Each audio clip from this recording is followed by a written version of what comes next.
In developed countries like the United States, a large fraction of our energy comes from fossil fuels. We're talking primarily about coal, oil, and natural gas. Let's look at coal for starters. Coal is relatively energy dense. It's abundant in many locations around the world. There's low economic costs to extract it. It needs almost no refining, and it can be relatively easily transported and relatively safely transported.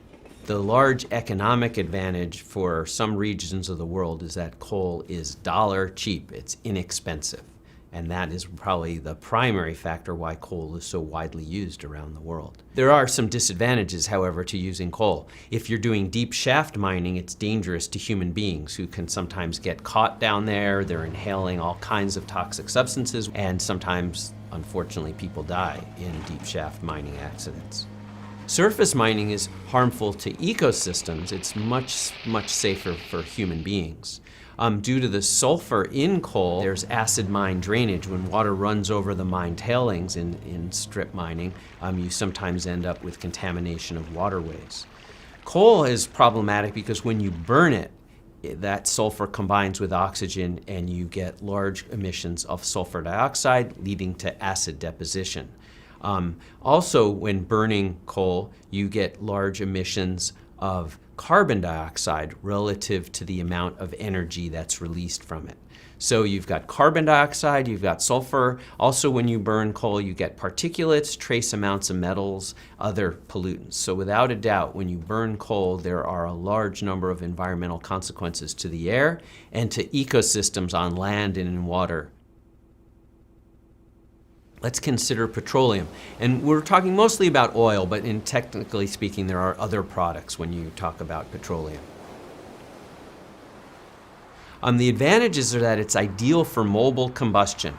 Cars, trucks can carry a reasonable amount of fuel in not too much space, and also because it's a liquid, it can be transported relatively easily. It's cleaner burning than coal. It contains fewer particulates and less sulfur, and in terms of carbon dioxide, oil is preferable to coal. It releases less CO2, about 86% of the CO2, for the same amount of heat released or energy or work done.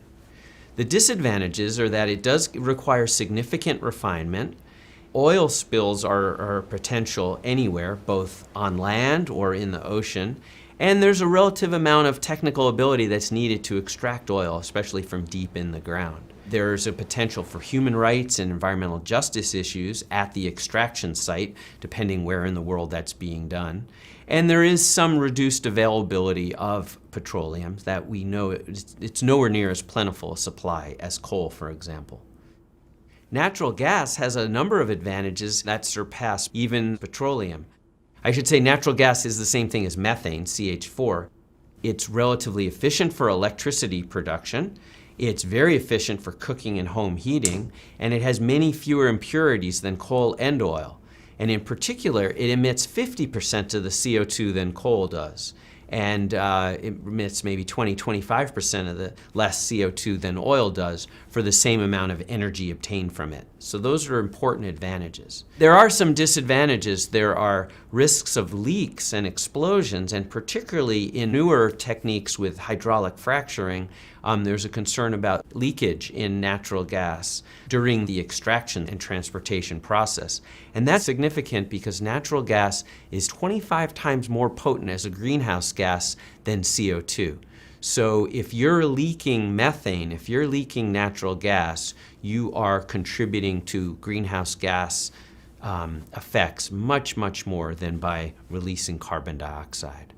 Natural gas is dependent on a pipeline for distribution. You can truck a variation on natural gas, LPG, liquefied petroleum gas, but in order to use it, you do need a pipeline. So let's compare the three fossil fuels together. When faced with a choice, the first response is, do I have to use any of these? So one of the best answers when, well, should I burn coal? Should I burn oil? Should I burn natural gas? The best answer is, maybe I don't need to burn any of those fuels in greater quantities. Perhaps I can increase efficiency and increase conservation and reduce my need for any of those fuels. But after that, if you're trying to make a decision, the amount of CO2 released per unit of energy obtained is most important. And in that case, you would always choose natural gas before oil, and you'd always choose oil before coal. The other issue that you have to weigh in, and we're getting more information about this each month and each year, is how much leakage occurs with natural gas recovery, which these days is happening more and more by fracking. So the question is, when you're doing fracking, hydraulic fracturing, how much methane is escaping to the atmosphere and contributing to the greenhouse effect relative to the amounts that we're capturing and being able to use as a fuel.